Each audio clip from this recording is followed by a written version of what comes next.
Welcome into the light.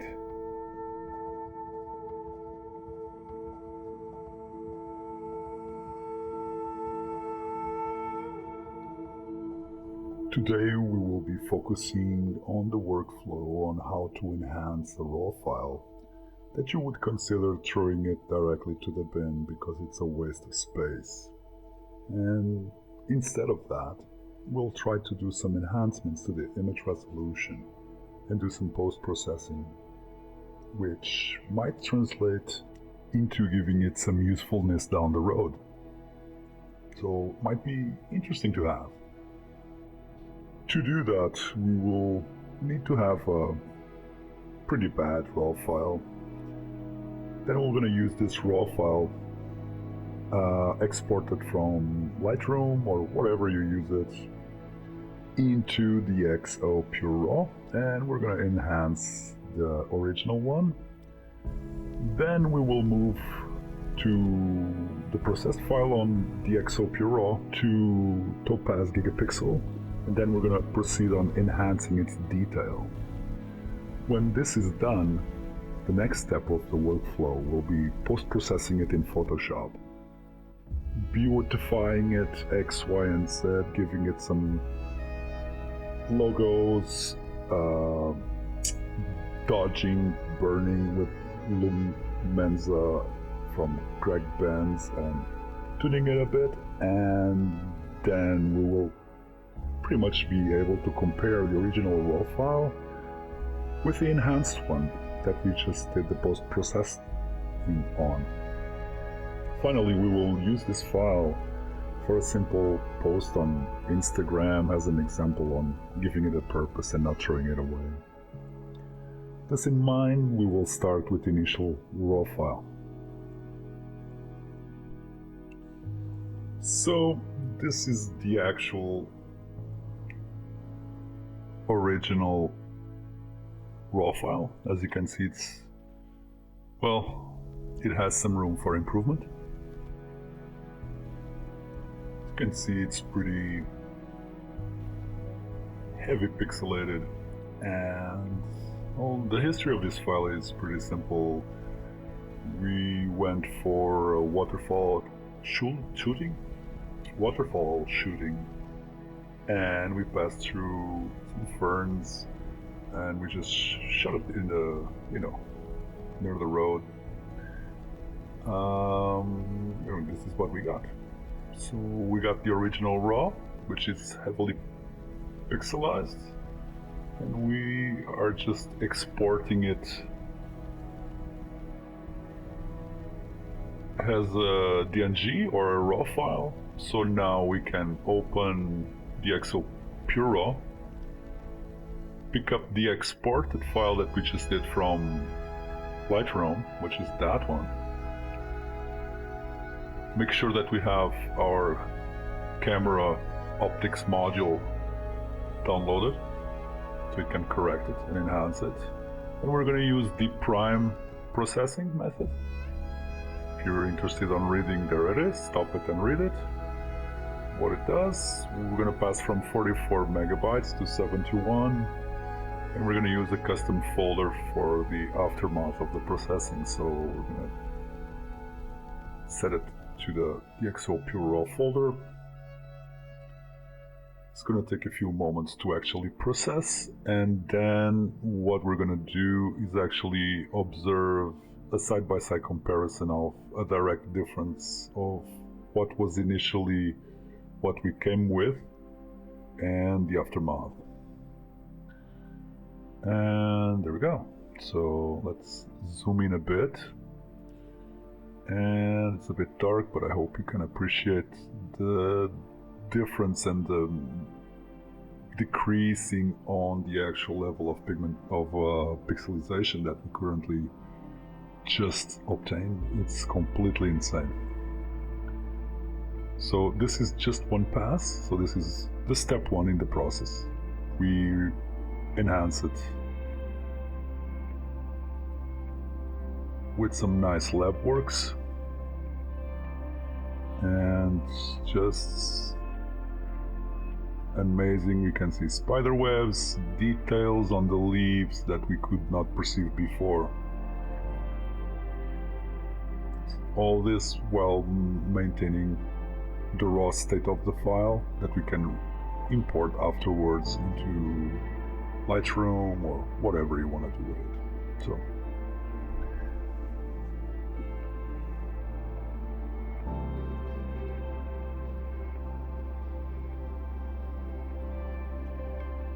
from here, we're gonna open and add the actual photo in Lightroom, so we can do a side-by-side comparison, and you can see the difference from this file to the one that we just optimized.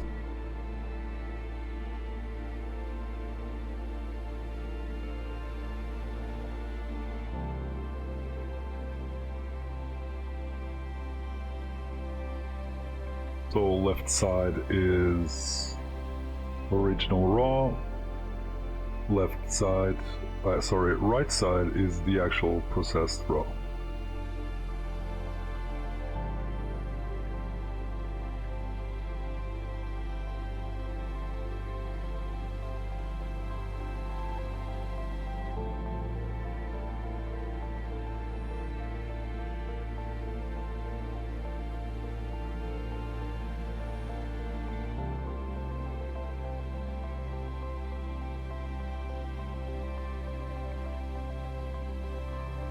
The results are substantial for us to conclude that this is interesting for me for a daily regular use on almost all photographs that I'm gonna use, and I use it directly on my workflow. Before I import them on Lightroom, I give it a pass on PureRAW, so it cleans a lot and sharpens it. So we're going to move into Gigapixel 7 Topaz, and we're going to open the DxO Pure Raw file that was processed in D Prime, which is this file. There it is. And we're going to open it.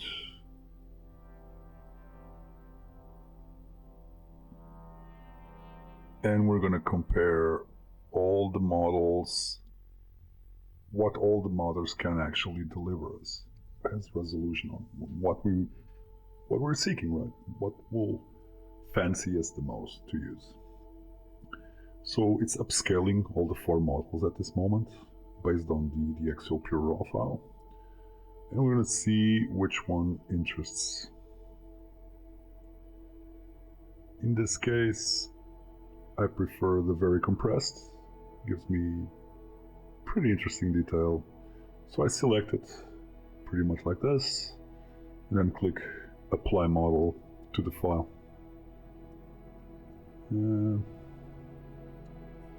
Maybe if I just fix a bit the window here a bit, it's a bit off, I'm sorry. Too many things open. There we go, a bit more accurate. So now we apply the actual model.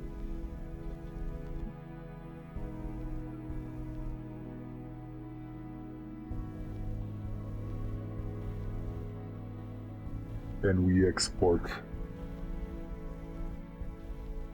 the image from a DNG or a RAW file to a TIFF file. In this case, we're not resizing, we're just enhancing detail. As you can see, the tiny spider web that was almost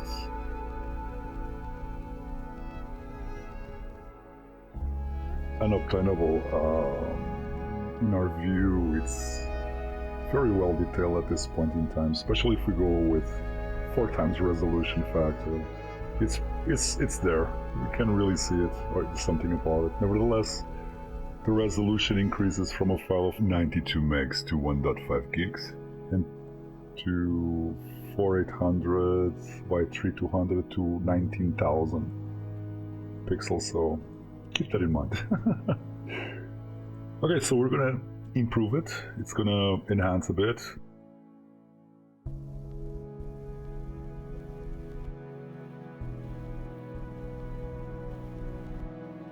We're gonna create a workflow here, which is step 4, Topaz Gigapixel processing, so we can save the output of the file.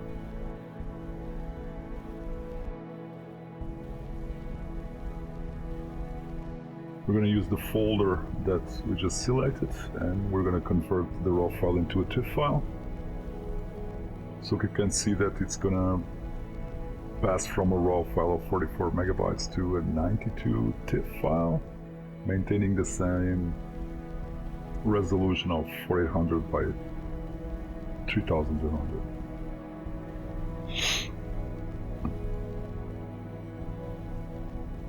At this point in time, we will ready pretty much to work in Photoshop with this file.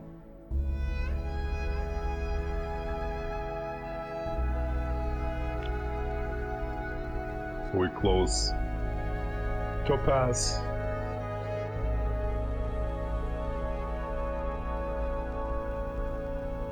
And bring up Photoshop.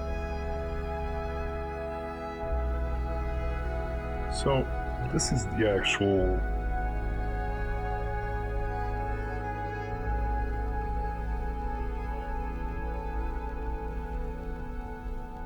image that we just exported from Gigapixel or Topaz. And we have a clean picture compared to what was initially a highly pixelated image that we didn't give anything almost about. Of course, this is Lightroom, tuned, exposure, color, a mask on the background, so there's separation of background to the foreground, and that I separated with darkness in the background and color in the foreground. Not oversaturation, just slight green. Added pretty much the camera details. As you can see, these are actually the layers that I created in Photoshop, and the canvas pretty much give it a tiny beautification aspect to it. I really like it. It's obviously personal, I think. So let's go here to check the layers here, what we can actually see, and we can create a time layer where scopes the place and the time, the date where this photo was taken originally. Created another layer, which is the name of the photo that I gave. It's a fern, which is with its Latin name and probably scientific name, no idea. If anyone knows it, drop it on the comments. Always keen on learning these things. And another layer for the actual specs on the shot, camera used, lenses, f-stop, and so forth, and aperture. For reference, added a logo. In this case, the Into the Light logo has a watermark in the foreground, in the background, and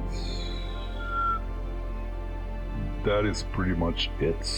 I will not be touching Lumenza at this point in time.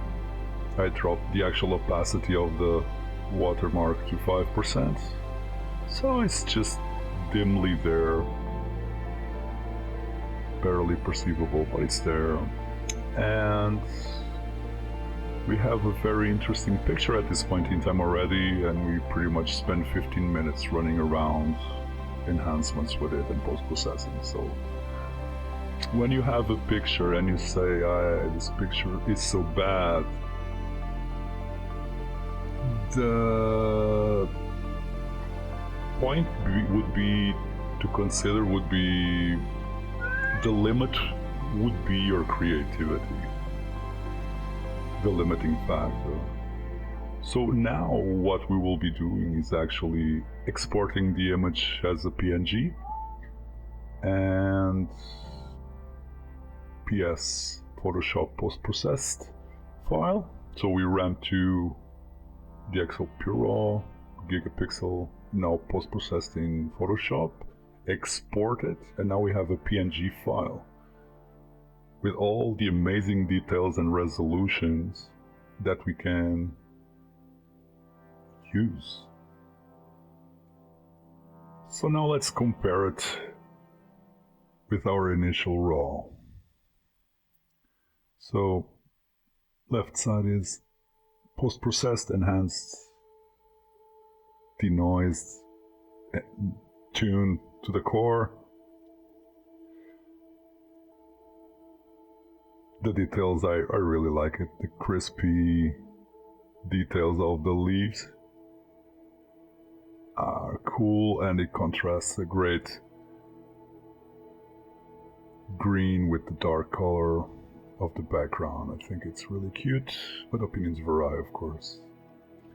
And not that. So in here we have the original file, and this is what I want you to reference in your head when you see this in your screen, to not drop the ball on the file, to not get pissed, and try to be creative. Optimize it, tune it, test X, Y, Z, and, well, give it a go.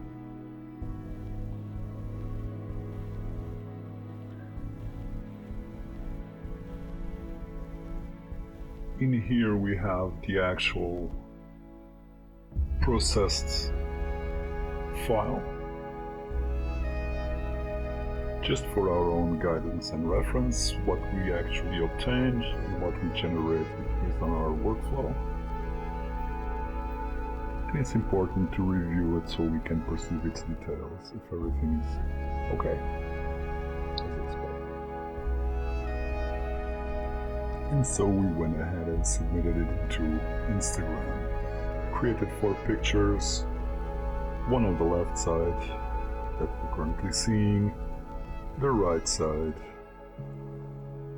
these are pretty much zoomed in, the bottom part, and the last one is the whole picture. So it's just an example of what can be done and how it can be used. And this is pretty much the end of our workflow video on how to enhance a ready to go to the bin RAW file and do something interesting with it and apply it. And I'll be happy to see your work. Feel free to link to me on YouTube or Instagram, Threads, you name it. Reach out and I got a file, check it out, what do you think? I'll be more than happy to do so. And don't forget, like, subscribe, and tickle the notification bell. For 16 years we have this channel. We didn't do anything with it, we started now. But 96% of the viewers did not subscribe. So please, click on the subscribe, like, and tickle the notification bell so you don't miss the next upcoming video. It will completely blow your mind. We'll be very appreciative for it. We'll be seeing you soon in the next Into the Light.